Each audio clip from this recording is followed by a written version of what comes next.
الحمد لله وكفى وسلام على عباده الذين اصطفى أما بعد فأعوذ بالله من الشيطان الرجيم بسم الله الرحمن الرحيم ولا تنابزوا بالألقاب بئس الاسم الفسوق بعد الإيمان ومن لم يتب فأولئك هم الظالمون۔ قرآن کریم کا کچھ حصہ تلاوت کیا ہے۔ دعا ہے کہ اللہ تبارک و تعالی اس کا صحیح مفہوم بیان کرنے کی اور ہم سب کو اس پر عمل کرنے کی توفیق نصیب فرما دے۔ گزشتہ چند جمعوں سے پارہ 26 کی سورہ حجرات پر بات چل رہی ہے۔ پروردگار عالم نے اس سورت کے اندر ایسے احکامات بیان کیے ہیں جس سے انسان کی اجتماعیت، اتحاد برقرار رہتا ہے۔ جب انسان ان احکامات کی خلاف ورزی کرتا ہے تو انسانیت کی اجتماعیت، خاندان، رشتہ دار، دوستی ٹوٹتی جاتی ہے۔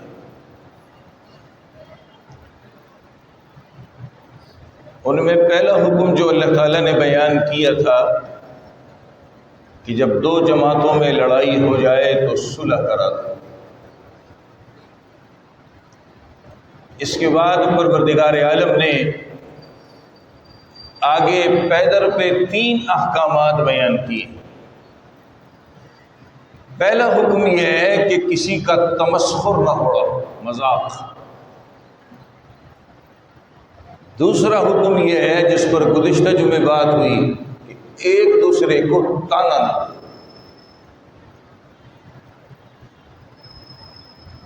آج تیسرا حکم آ رہا ہے۔ پروردگار فرماتے ہیں وَلَا تَنَابَزُوا بِالْأَلْقَابِ، ایک دوسرے کو برے القابات سے یاد نہ کرو۔ تفسیر قرطبی میں لکھا ہے حضرت صلی اللہ علیہ وسلم جب مکہ مکرمہ سے مدینہ طیبہ ہجرت کر کے تشریف لائے تو یہاں کے لوگوں کے حالات آپ پر اتنے واضح نہ تھے۔ جیسے ایک دوسرے کی شناخت ہوتی ہے، پہچان ہوتی ہے، نام ہوتے ہیں، آپ کو اتنا اندازہ نہیں تھا۔ اور مدینہ کا حال یہ تھا کہ یہاں کے لوگ، انسان ایک ہے، کسی کے 2 نام ہیں، کسی کے 3 نام ہیں، کسی کے 4 نام ہیں۔ ایک انسان کے اتنے سارے نام ہوتے تھے۔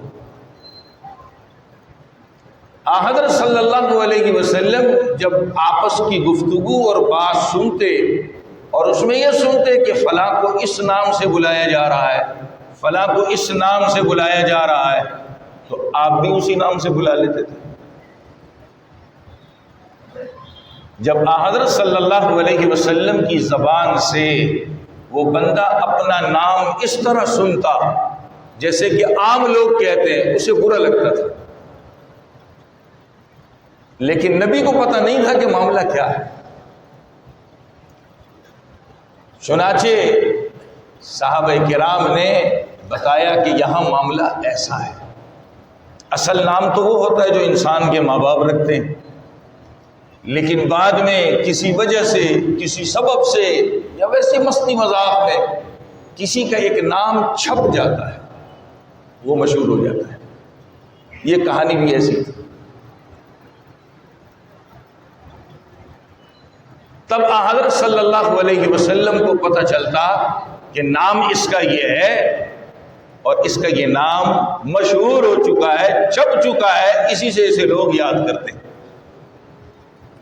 تو تفسیر قرطبی میں لکھا ہے کہ یہ جو آیت ہے جس کی بھی میں نے تلاوت کی ہے، اللہ تعالیٰ نے یہ حکم اس موقع پر اتارا۔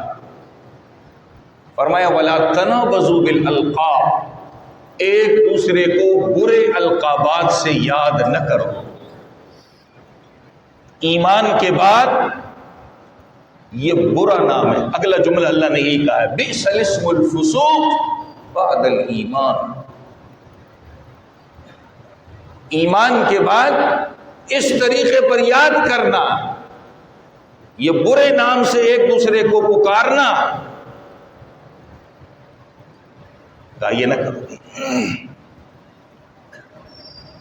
کتابوں میں عجیب بات لکھی ہے کہ عرب کے قبائل جو تھے وہ ایک دوسرے کے نام چھاپنے میں بڑے مشہور و معروف تھے. ایک ایک آدمی کے کئی کئی نام ہوتے تھے اور یہ نام چھپ جایا کرتے تھے. میں اس کی ایک مثال دوں. بہت بڑے ایک امام گزرے ہیں، محدث تھے، لیکن ان کے نام کے ساتھ لگتا تھا الاعرج. اعرج کہتے ہیں لنگڑے کو، مشہور ہو گیا.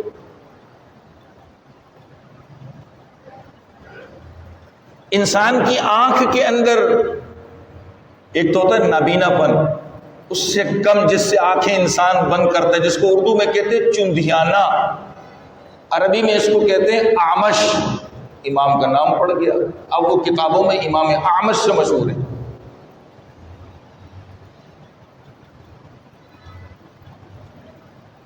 تو عرب کی گھٹی میں یہ بات تھی کہ وہ لوگ آپس میں ایک دوسرے کے کئی کئی نام رکھ لیتے تھے. اصل نام لوگ بھول جاتے تھے، جو چھاپ پڑ جاتی تھی اسی سے اس کو بلاتے تھے. اور کتابوں میں یہ بھی لکھا ہے کہ بعض لوگ ایسے بھی تھے کہ اس کے اوپر باقاعدہ اشعار لکھا کرتے تھے، اشعار کہا کرتے تھے. اور ایسی قومیں بھی تھیں جو ایک دوسرے کے خلاف، یہ اس کے خلاف اشعار کہے ان کی برائی، یہ اس کے خلاف اشعار کہے ان کی برائی، اور اس میں یہ القابات، اس طرح کے برے نام اور یہ چیزیں خوب ہوا کرتی. اس کو فخر سمجھتے تھے.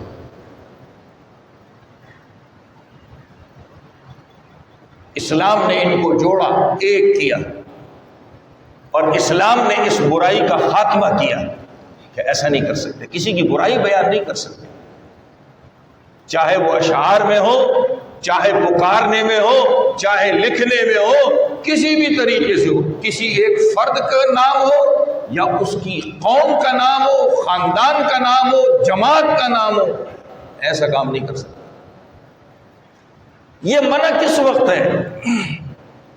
یہ منع اس وقت ہے جب ایسے نام لینے سے سامنے والوں کو تکلیف پہنچتی. لیکن اگر سامنے والے کو تکلیف نہیں پہنچتی تو لینے میں کوئی حرج بھی نہیں ہے. میں نے ابھی 2 نام بیان کی، یہ دونوں بہت بڑے امام گزرے، علم و فضل کے ماہر گزرے، لیکن ان کے نام کے ساتھ ان کی پہچان کے لیے، چھاپ کے لیے نہیں، برائی کے لیے نہیں، ان کی پہچان کے لیے الاعرج لگانا پڑا تاکہ بعد کے لوگ آئے تو پہچانے کہ یہ تھے. یا ان کی قوم کے اندر 2 نام ایک جیسے ہیں تو یہ مراد ہے جن کے نام کے ساتھ یہ لگا ہوا ہے الاعرج یا اعمش، وہ برا نہیں سمجھتے تھے. ہمارے معاشرے کے اندر بھی ہے، ہم بطور مذاق کے، بطور حقیر، کمتر سمجھتے ہوئے کسی کا نام رکھ دیتے اور وہ نام مشہور ہو جاتا ہے. ہمیں پتہ بھی ہوتا ہے کہ اس نام لینے سے اس کو تکلیف پہنچتی ہے، مگر ہم جان بوجھ کے لیتے ہیں. تو قرآن کا حکم کیا ہے کہ ایسے القابات سے، ایسے ناموں سے نہ پکارو.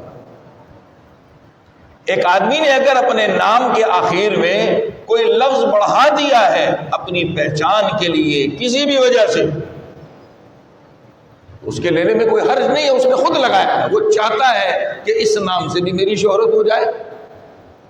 جیسے شعراء ہوتے ہیں، کوئی اپنے آپ کو آخر میں عاصی لکھ دیتا ہے، کوئی اثر لکھ دیتا ہے، کوئی غالی لکھ دیتا ہے، کوئی غالب لکھ دیتا ہے، کوئی کیا لکھ دیتا ہے. تو وہ خود چاہتا ہے کہ میرے اس نام کی شہرت ہو، اس کے لینے میں حرج نہیں ہے. لیکن وہ نام جو ہم بطور مذاق کے یا اس کو حقیر کمتر سمجھتے ہوئے اس کا نام رکھ دیں، اسے وہ برا بھی لگتا ہے، پھر بھی ہم بلا رہے ہیں۔ قرآن کہتا ہے ایسا کام نہ کرو۔ ہم جانتے ہیں، اور یہ ہر قوم کے اندر ہے، ہر زبان کے اندر ہے، کسی ایک قوم کی ایک زبان کی بات نہیں ہو رہی۔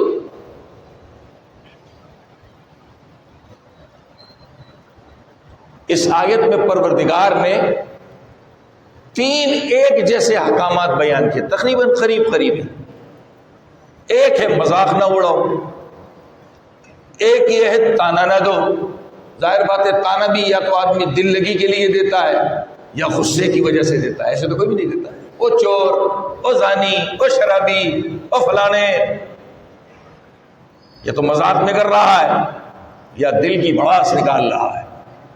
اور تیسری چیز ابھی جو بیان ہو رہی ہے، ایک دوسرے کو برے القابات سے نہ پکارو۔ یہ 3 حکم تقریباً قریب ہیں۔ ان 3 حکموں کے بعد اللہ تعالیٰ نے جو بات کہی ہے وہ بڑی عجیب ہے۔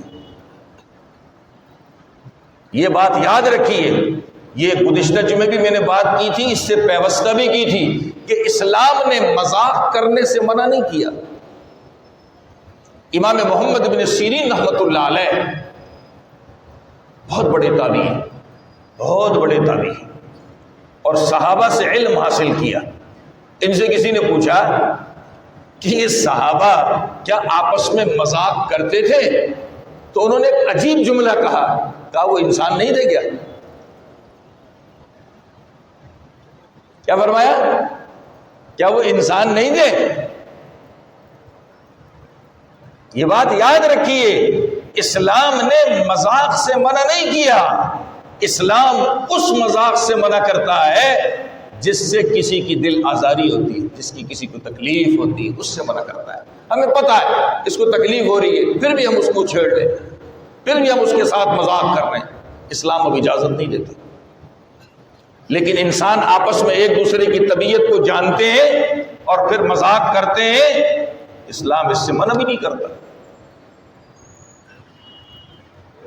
ایک مرتبہ ایک بدو دیہاتی مسجد نبوی آیا، اس نے اپنی اونٹنی جو تھی وہ مسجد نبوی کے باہر باندھی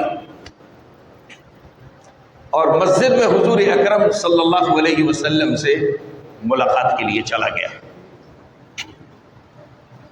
ایک صحابی تھے، جیسے ہم نام لیتے ہیں نا نعمان، اس کے اندر یا لگا دے، ان کا نام تھا نعیمان۔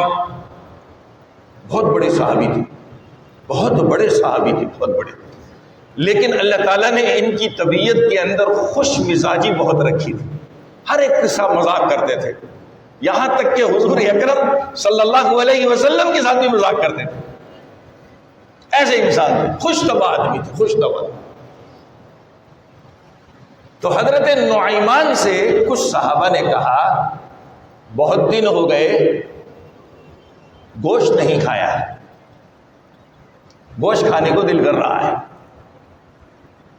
کہنے لگے کیا کریں؟ کہا اونٹنی ہے، اس کو ذبح کر دو، مالک آئے گا پوچھے گا، پتہ چل جائے گا، حضور اکرم صلی اللہ علیہ وسلم اپنے پاس سے اس کو قیمت دے دیں گے۔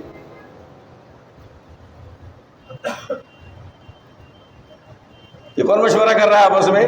صحابہ۔ چنانچہ حضرت نعیمان نے وہ اونٹنی ذبح کر دی، اونٹنی ذبح ہو گئی، گوشت کٹ پٹ گیا۔ وہ بدو صحابی جب مسجد سے باہر آئے اور اپنی اونٹنی کا حال دیکھا تو چیخنے لگے۔ چیخ و پکار میں حضور اکرم صلی اللہ علیہ وسلم کو بھی پکار بیٹھے۔ نبی علیہ السلام تشریف لائے باہر، پوچھا کیا ہوا؟ کہا میری اونٹنی یہ انہوں نے ذبح کر دی ہے، میں جاؤں گا کیسے، کیا کروں گا؟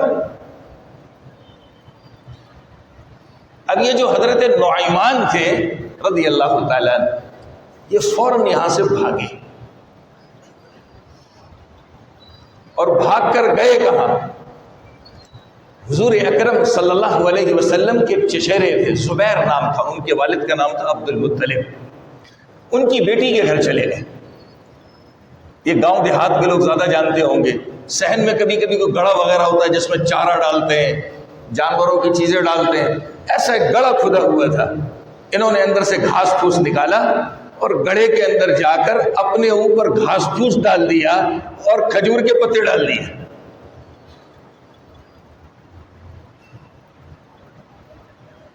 نبی علیہ الصلوۃ والسلام اب انہیں ڈھونڈنے کے لیے نکلے. دو جہاں کا سردار, کیسے لوگ تھے خدا کی قسم. ڈھونڈتے ڈھونڈتے اسی گھر میں آئے جس گھر کے گڑھے کے اندر یہ چھپے ہوئے تھے.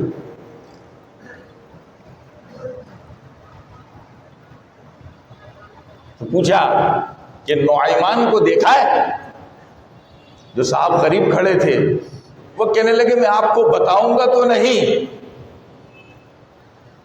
لیکن انگلی سے اشارہ کیا. حضرت نعیمان خود سن رہے ہیں, کہتے ہیں میں آپ کو بتاؤں گا تو نہیں کہ وہ کدھر ہے. انگلی سے اشارہ کر رہے ہیں کہ گڑھے کے اندر ہے. قربان جاؤ نبی پر, عجیب بات لکھی آگے. حضور اکرم صلی اللہ علیہ وسلم گڑھے کے پاس خود آئے, اوپر سے گھاس اٹھائی, یہ مٹی میں اٹے ہوئے, مٹی کے اندر اٹے ہوئے, چہرہ بالکل مٹی والا ہو رہا ہے. میں نے گزشتہ جمعے اس سے پیوستہ ایک بات کہی تھی, خدا کی قسم ہم کسی کے کپڑے پھٹے پرانے دیکھ لیں سلام کرنا گوارا نہیں کرتے, ہاتھ نہیں ملاتے. کیوں؟ غریب ہے, 2 ٹکے کا آدمی سمجھتے. کیوں؟ میری جیب بھری ہوئی ہے. پتہ نہیں جیب بھرنے سے اپنے آپ کو کیا سمجھتا ہے, بڑا تمنگر ہو گیا ہے, بڑا ہو گیا ہے. تو کیا آسمان کی مخلوق آنے کے بعد کپڑوں سے باہر نکل جاتے ہیں, کپڑوں سے باہر, اگلے کو انسان نہیں سمجھتے. ادھر دو جہاں کے سردار کا حال کیا ہے.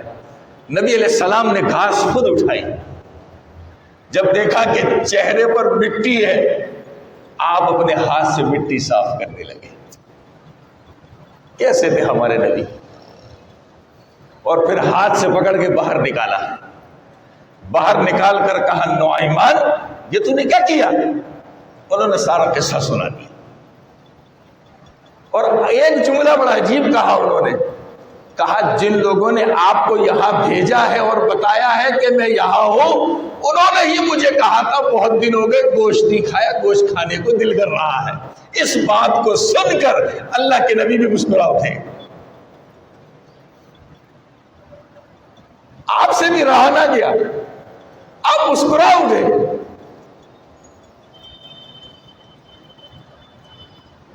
پھر نبی علیہ الصلوۃ والسلام نے اپنی جیب سے اس بدو کو اونٹنی کی رقم ادا کی, کا جاؤ لے جاؤ. صحابہ کو کتنا یقین تھا نبی کے اوپر.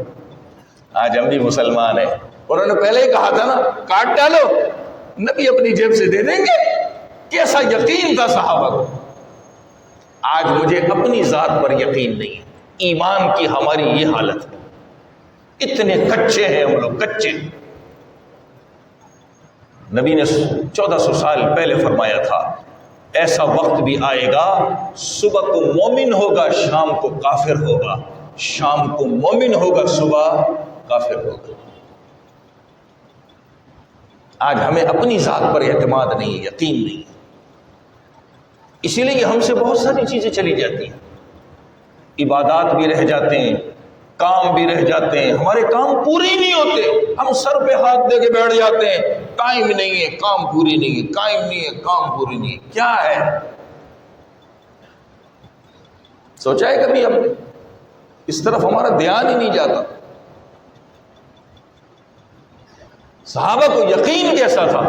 نبی علیہ الصلوۃ والسلام نے اپنی جیب سے رقم ادا کی اس کی. تو عرض یہ کر رہا تھا اسلام مذاق سے منع نہیں کرتا, اسلام مذاق کی اجازت دیتا ہے لیکن دائرے کے اندر. اور وہ دائرہ کیا ہے؟ ایسا مذاق ہو جو کسی کے لیے تکلیف کا باعث نہ ہو, کسی کے لیے تکلیف کا باعث نہ ہو. یہی حضرت نعیمان رضی اللہ تعالیٰ عنہ بی بی ام سلمہ رضی اللہ تعالیٰ عنہ بیان کرتی ہیں کہ ایک مرتبہ ابو بکر صدیق رضی اللہ تعالیٰ عنہ تجارت کے قافلے میں گئے تو آپ کے ساتھ یہ حضرت نعیمان تھے اور ایک بدری صحابی تھے، بدری حضرت سویبت، یہ بدری صحابی ہیں جنہوں نے جنگ بدر میں شرکت کی، اور جنگ بدر میں شرکت کرنے والوں کے لیے نبی نے اپنی زبان مبارک سے فرمایا یہ جنتی ہیں، مغفور لہم، اللہ نے ان کو معاف کر دیا۔ بدری صحابی، بدری، یہ حضرت سویبت جو تھے، حضرت ابوبکر صدیق رضی اللہ تعالیٰ نے ان کو وزیر خوراک بنایا سفر کا، کہ تم ہمارے لیے سفر میں کھانے پینے کا بندوبست کرو گے، اس کا انتظام تمہارے ذمہ۔ صحابہ منظم انداز میں سفر کرتے تھے، ہماری طرح نہیں بکھرے ہوئے، کسی کو ایک کام پہ لگایا، ذمہ دار بنایا، تو بھائی تو نے پانی لانا ہے، تو نے لکڑی لانی ہے، تو نے کھانا لانا ہے، تو نے یہ کرنا ہے، تو نے جگہ، منظم کام کرتے تھے، اس لیے ان میں لڑائیاں نہیں ہوتی تھی۔ ہمارے کام تقسیم ہونے کے باوجود منظم نہیں ہوتے، ہمارے یہاں چھوٹی چھوٹی باتوں پہ لڑائی ہو جاتی ہے۔ یہ میں جو صحابہ کے قصے سنا رہا ہوں، اس سے ہمیں سبق سیکھنا چاہیے کہ ان کی زندگی کیسے تھی، یہ اس لیے سنا رہا ہوں۔ منظم کام کرتے تھے، ہمارے یہاں کام تقسیم ہوتا ہے، بھائی تو نے یہ کام کرنا ہے، تو اس کا ذمہ دار ہے، تو نے یہ کرنا ہے، لیکن اس کے باوجود نہ کام پورے ہوتے، وہی کام ہمیں دوسرے سے لینا پڑتا ہے۔ کیوں؟ ابھی میں نے تھوڑی دیر پہلے ایک جملہ کہا، ہمیں اپنی ذات پر اعتماد نہیں ہے، ہم خود منظم نہیں ہیں، ہمارے ماتحت منظم کہاں سے ہوں گے؟ چاہے گھر کے بیوی بچے لے لو، یا کام کے ملازم لے لو، یا سفر کے ساتھی لے لو، کوئی بھی منظم نہیں، اس لیے کہ میں خود بے ڈھنگا ہوں، میرا خود اپنا کوئی نظم نہیں ہے، کھانے کا، نماز کا، عبادت کا، مذاق کا، گفتگو کا، سونے، کوئی نظم نہیں ہے۔ آج ہمارا معاشرہ دن کو سوتا ہے، رات کو جاگتا ہے، اس سے بڑی کوئی غلطی ہماری ہوگی؟ آج فخر سے نہیں کہتے ارے یہ صبح دکان کھول لیا کیا، تو مارکیٹ کا رجحان تو 1 بجے کے بعد کھلنے کا ہے، کہتے نہیں کہتے؟ کیسے فخر سے کہتے؟ اور ادھر نبی کیا کہہ رہے ہیں؟ نبی فرما رہے ہیں اے اللہ میری امت کو صبح کے وقت کے اندر برکت عطا فرما۔ صحابی فرماتے ہیں کہ نبی علیہ السلام کسی لشکر کو بھیجتے تو صبح بھیجتے تھے کہ اللہ کی برکت اترتی ہے۔ جو صحابی بیان کرتے ہیں وہ خود کہتے ہیں میں تاجر تھا، میں تجارت کرتا تھا، جب میں اپنے تجارت کے قافلے کو بھیجتا تو صبح بھیجتا تھا، اس لیے کہ اللہ کی برکت اس پر اترتی ہے۔ اور ہم برکت کس میں حاصل کرتے ہیں؟ بستر پر اوندھے پڑے ہوئے، سوئے پڑے ہوئے۔ ہو کیا رہا ہے؟ آ گئے کام کی جگہ پر، میں نے دیکھا تم اتنے لیٹ آ رہے ہو، کیا ہوا جی؟ کیمرے لگے ہوئے، سیکورٹی کیمرے، موبائل پہ دیکھ رہا ہے، سافٹ ویئر لگا دیا اس نے، گھر میں بیٹھا ہو بستر پہ پڑا ہوا، آدھی آنکھ کھلی ہوئی آدھی بند ہے، آنکھوں میں چپڑے آئے ہوئے، ناک بہ رہی ہے، اور دیکھ رہا ہے موبائل پہ، آ کر کے شور کرنا شروع کر دیتا ہے۔ او بھائی یہ برکت صرف تیرے ملازموں سے نہیں ملے گا، تیرے سے ملے گا، تو خود بھی تو پہنچ دیکھ، پھر تیرے ماتحت صحیح کام کرتے ہیں کہ نہیں کرتے۔ کیمرے لگانے سے کیا ہوتا ہے؟ ہم خوش ہیں، کر پھر بھی کچھ نہیں پاتے، ہمارا نظم نہیں ہے کوئی۔ تو حضرت سویبت رضی اللہ تعالیٰ عنہ جو ہے یہ راستے کے وزیر خوراک تھے، کھانے کے انتظام کرتے۔ حضرت نعیمان کو بھوک لگی، ابو بکر صدیق رضی اللہ عنہ کسی کام سے آگے گئے ہوئے تھے، انہوں نے حضرت سویبت سے کہا کھانا دے دو، بھوک لگی ہے۔ کہا نہیں، جب تک ابو بکر صدیق رضی اللہ تعالیٰ نہیں آتے میں کھانا نہیں دوں گا، ہم ساتھ مل کے کھائیں گے۔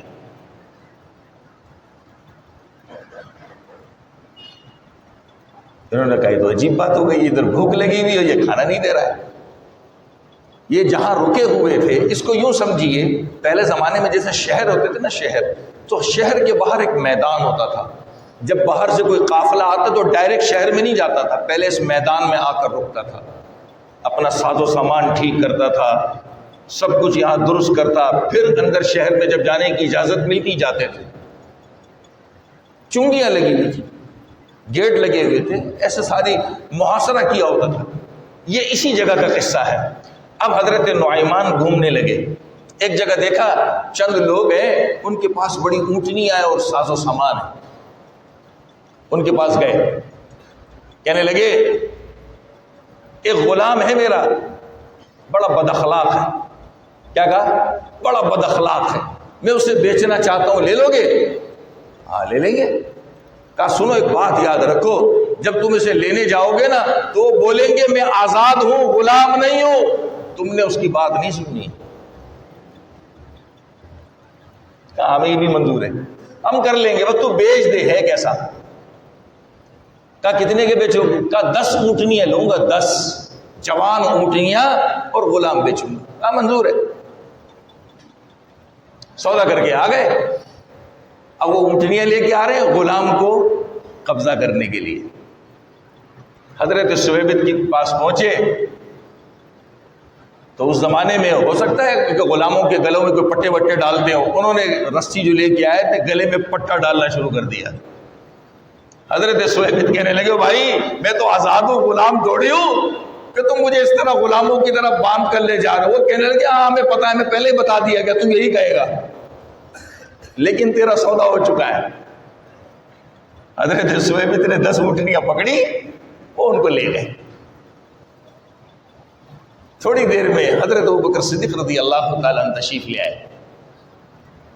حضرت نعیمان جو تھے وہ ہنس رہے تھے، سمجھ گئے کہ کچھ مسئلہ ہوا ہے. انہوں نے قصہ سنایا. ابوبکر صدیق رضی اللہ عنہ وہ اونٹنیاں 10 پکڑی، خود اپنے ہاتھ سے لے کر گئے. ہمارے یہاں تو ایک آرڈر فیشن بن گیا ہے نا، ہر کام کے لیے آرڈر. آج ہمارے چھوٹے بچوں کے زبانوں پر بھی آ گیا ہے. کوئی باپ کہنا بیٹا ایک گلاس پانی پلا دو، بابا آرڈر کرتا ہوں. ماں کہے بیٹا یہ لے آؤ، ماں آرڈر کرتا ہوں. ہماری زندگی کو کیسا باندھ دیا ہے نا، کیسا سست اور کاہل بنا دیا ہے ہم کو. ایک گلاس خدا کی قسم پانی اٹھا کر نہیں پی سکتے ہم کو. اور جب امریکہ ہو کے آ جائے، لندن یورپ ہو کے آ جائے تو ہم تعریف کرتے تھکتے نہیں، ارے وہاں تو ایسا ہے، وہاں تو ایسا ہے. ابھی تو بھائی یہ چیزیں تیرے پاس بھی تو ہے، تو کیوں نہیں کرتا؟ دیکھو مجھے اتفاقی قصہ یاد آ گیا، سناتا ہوں. ہمارے ایک اچھے دوست ہیں، ان کے ایک عزیز ملائیشیا گئے. ان کا یہاں بزنس تھا، وہ چھوڑ چھاڑ کے وہاں چلے گئے. وہاں انہوں نے بزنس شروع کیا.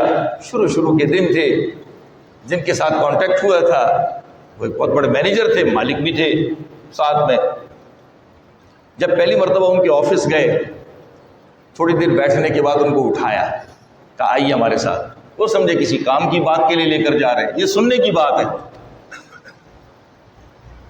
تو ان کے ساتھ چل پڑے.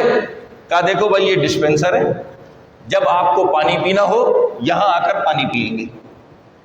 آپ کو چائے پینی ہے، یہ ٹی بیگ رکھے ہوئے ہیں، اس میں یہ گرم پانی ہے، اپنے ہاتھ سے خود چائے بناؤ اور پیو، ہمارے یہاں ملازم نہیں ہے. اب جب ہم پاکستان آتے ہیں نا تو کیسے گیت گاتے، ارے وہاں تو یہ ہے، ارے تو تجھے پاکستان آنے کے بعد کون سی موت آ جاتی ہے؟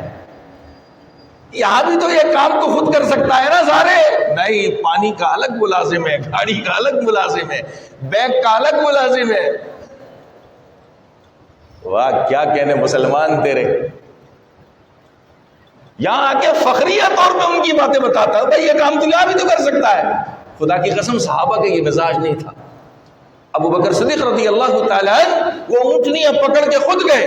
ان کو کہا بھائی یہ مذاق ہوا ہے، یہ اونٹنیاں لو، اور حضرت سویبت رضی اللہ تعالیٰ کو چھڑا کر لے آئے. یہ میں نے قصے اس لیے سنائے کہ عرض یہ کر رہا تھا کہ صحابہ کا مزاج تھا کہ وہ مذاق کرتے تھے مگر کسی کو تکلیف نہیں دیتے. اور بات یہاں سے میں نے کی کہ قرآن نے 3 احکام تقریباً ایک جیسے قریب بیان کیے. مذاق نہ اڑاؤ، ایک دوسرے کو تانا نہ دو، اور برے القابات سے یاد نہ کرو. نہ مذاق میں کرنا ہے، نہ کسی کو حقیر سمجھ کر کرنا ہے.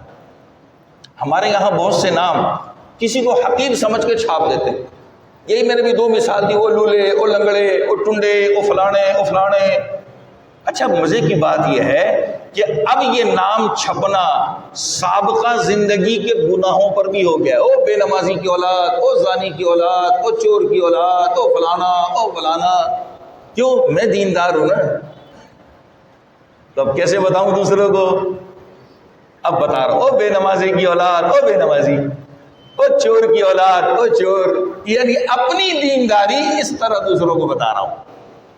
اور ماشاءاللہ ہمارے دیندار لوگ بھی کرتے ہیں، یہ صرف بے دین لوگوں کی بات نہیں ہے، ان کے اندر یہ مادہ بہت زیادہ ہے، بس 2 رکعتیں تھوڑی زیادہ پڑھنے لگ گئے نا، اس کو گناہ نہیں سمجھتے۔ خدا کی قسم یہ اتنا بڑا جرم ہے، اتنا بڑا جرم ہے، ہماری نمازیں اس کے سامنے بیکار ہے، کسی کام کی نہیں۔ مسلم شریف کے اندر ایک حدیث ہے، رسول کریم صلی اللہ علیہ وسلم نے فرمایا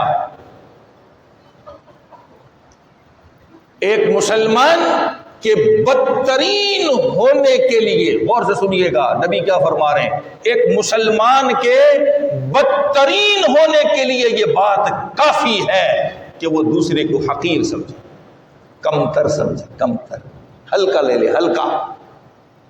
ہمارے یہاں یہ اصطلاح دنیا میں استعمال ہوتی ہے نا، بڑی گاڑی ہے، زیادہ پیسے ہیں، تو نے مجھے ہلکا لے لیا، ایسے کہتے نہیں کہتے نہیں کہتے، یہ یہاں بھی سمجھیے، چاہے دین کے اعتبار سے ہلکا لے لے یا کسی بھی طرح ہلکا لے لے، ادھر نبی فرما رہے ہیں اس کے بدترین ہونے کے لیے کافی ہے کہ وہ کسی دوسرے کو حقیر سمجھ رہا ہے، اور حقیر سمجھنے کے بعد اس کے نام بھی چھاپتا ہے، اس کے ساتھ کام بھی ایسا کرتا ہے کہ اس کو ذلیل و رسوا کر دیتا ہے۔ 3 کام بتائے، نہ مذاق اڑاؤ، نہ تانا دو، اور نہ برے القابات سے یاد کرو۔ اس کے بعد پروردگار کی دھمکی کیسی ہے وہ سنیے، آج میں نے خطبے میں پڑھی ہے، وَمَن لَّمْ يَتُبْ، ان حرکتوں سے جو باز نہیں آتا، توبہ نہیں کرتا، مذاق بھی اڑا رہا ہے، اگلے کو تکلیف بھی دے رہا ہے، تانے بھی دے رہا ہے، برے القابات، نام بھی چھاپ رہا ہے، فرمایا فَأُولَٰئِكَ هُمُ الظَّالِمُونَ، اللہ ان کو ظالم کہہ رہے۔ دھمکی کیسے دی اللہ تعالیٰ نے؟ یہ قرآن ہے، یہ قرآن ہے، پارہ 26 سورہ حجرات، 3 کاموں کے بعد اللہ فرما رہے وَمَن لَّمْ يَتُبْ فَأُولَٰئِكَ هُمُ الظَّالِمُونَ، جو ان سے باز نہیں آتا، توبہ نہیں کرتا، یہ ظالم ہے۔ جو اللہ کی نظر میں ظالم ٹھہر جائے اس کا حال کیا ہوگا؟ اس پر ایک حدیث سنیے، نبی کریم صلی اللہ علیہ وسلم نے فرمایا، دیکھیے یہ ظالم، اللہ نے کہا نا کہ یہ کام کرنے والے ظالم ہے، نبی فرماتے ہیں کہ دنیا کا ایک ظلم قیامت کے دن بہت ساری اندھیریاں، دنیا کا ایک ظلم قیامت کی بہت ساری اندھیریاں ہیں۔ ہم تو پتہ نہیں دن میں کتنے ایسے ظلم کرتے ہیں، یہ کیا اس کے علاوہ بہت سارے ظلم کرتے ہیں۔ کبھی سوچا ہمارے ساتھ آخرت میں کیا ہوگا؟ کبھی سوچا کہ ہمارے ساتھ آخرت میں کیا ہوگا؟ نہیں سوچا، اسی لیے ہم ان کاموں کو کرتے رہتے ہیں، ہم نے آخرت پر توجہ نہیں دی کہ مرنے کے بعد کی زندگی بھی ہے۔ پروردگار نے ان 3 کاموں کے بعد فرمایا جو اس سے توبہ نہیں کرتا وہ ظالم ہے۔